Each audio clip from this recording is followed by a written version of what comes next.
Ayun, morning mga brother.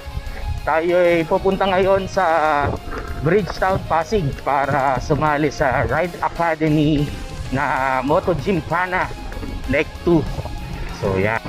So itong Moto Gymkhana na to is an event of Ride Academy.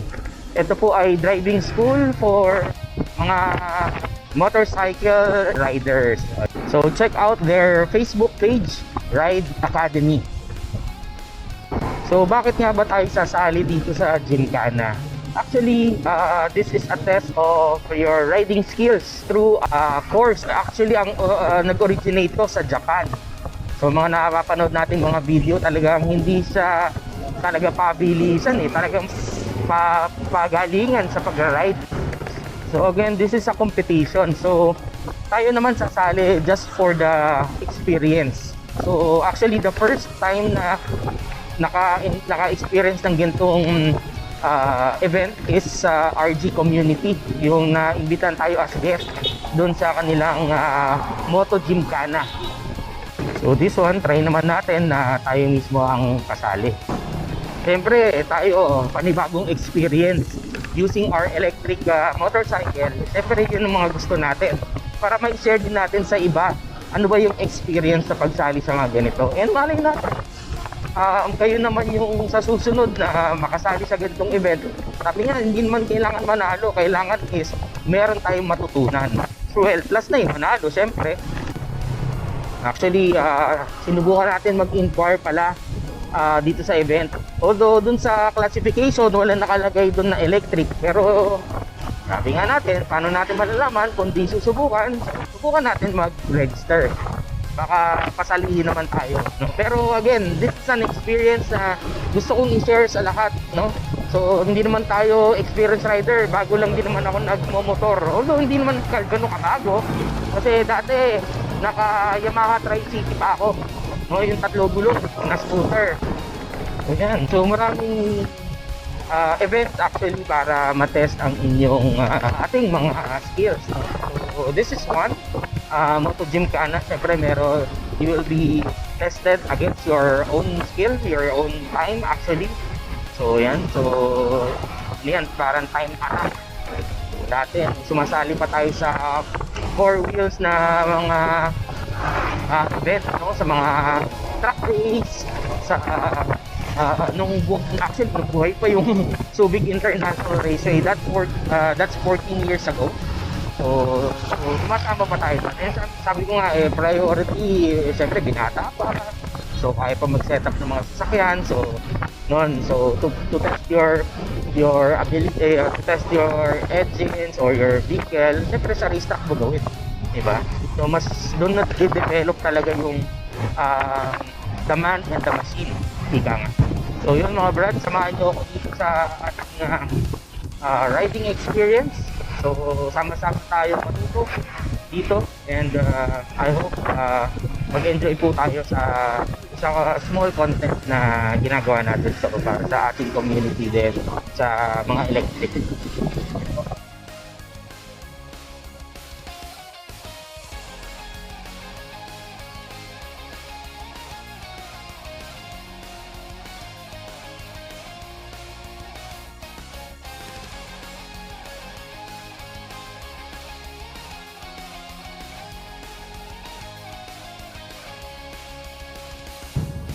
Go!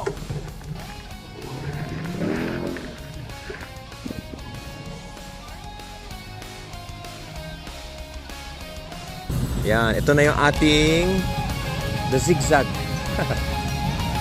And ito yung ating figure 8s. Oh, very ano yan, very standard ang figure 8. Hindi mo mawala yan. Tapos papasok siya dun sa gitna, sa dilaw. Ikutan natin si Moto World. Yun, no, diba? Thank you, Moto World.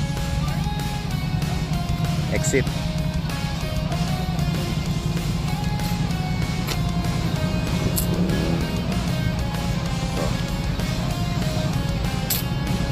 So meron tayong ano dito, thread the needle.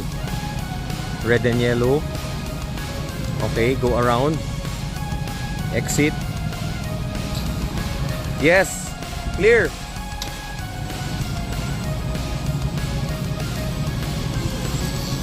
Okay, keyhole. Go around. Exit, clear. Okay. Ito yung ating 720 turn. Yan, 720. Kaya ganyan yung cones. Oh, as close as you can without touching it. Ito naman yung ating triangle turn. Yun. Meron tayong triangle turn, guys. Yan, yung awkward na shape. Diba? It's medyo awkward na shape. So, diskarte mo na lang paano mo ikutan yung triangle. And then, puro ano na po yun. Puro slalom, offset slaloms. Yan. Or zigzag kung tawagin. And then, exit na po dyan. Alright. Please invite them, sir. Yeah, so good day to everyone. This is Coach Edsel of Ride Academy. And gusto nating invite yung mga owners ng mga electric vehicles, electric motorcycles and electric scooters to try out our Moto Gymkhana course dito sa Ride Academy. So ano bang benefits of joining an electric vehicle dito? Okay, ang mga benefits nito ay it will improve your accuracy in riding, your precision in riding, your ability to maneuver your electric vehicle safely, okay, in slow and fast speed applications. Okay, so ito po meron siyang safety benefit or meron siyang positive transfer pagka tayo ay nagra-ride sa kalsada. Kasi pagka successful po tayo dito sa mga Moto Gymkhana course, tayo po ay humuhusay, mas nagiging safe tayo sa kalsada dahil yung pagmamaneuver natin ng ating vehicle ay nag-heighten. Hindi lang po tayo basta na nagra-ride, hindi lang tayo basta marunong mag-ride, magpatakbo ng ating mga vehicles, marunong din tayo mag-maneuver. Kung i-combine natin to with safety, application and safety discipline, tayo po ay nagiging mas mahusay na rider na nakaka-benefit and nakakatulong po sa ating community of riders. So we encourage those who ride electric vehicles to try out our Moto Gymkhana course. Meron po tayong susunod sa November 24 this year. So maraming po salamat, this Coach Edsel, and I hope to see you here and on the road. Ayun, salamat Ride Academy. So thank you for the experience and marami tayong natutunan. And ang kagandahan naman nito is marami kang mga learnings, no, lalo na sa maneuvering skills sa pagmumotor, no. So sa mga nag-electric, so hindi kumbaga yes, powerful in terms of torque, pero kung paano natin i-manage, yun yung magandang matutunan lalo na sa mga ganitong klaseng course. Okay, so sa iba, so please maganda join tayo sa mga ganitong events para at least nadadagdag yung skills natin. So again, Brad Oli here, salamat, bye bye.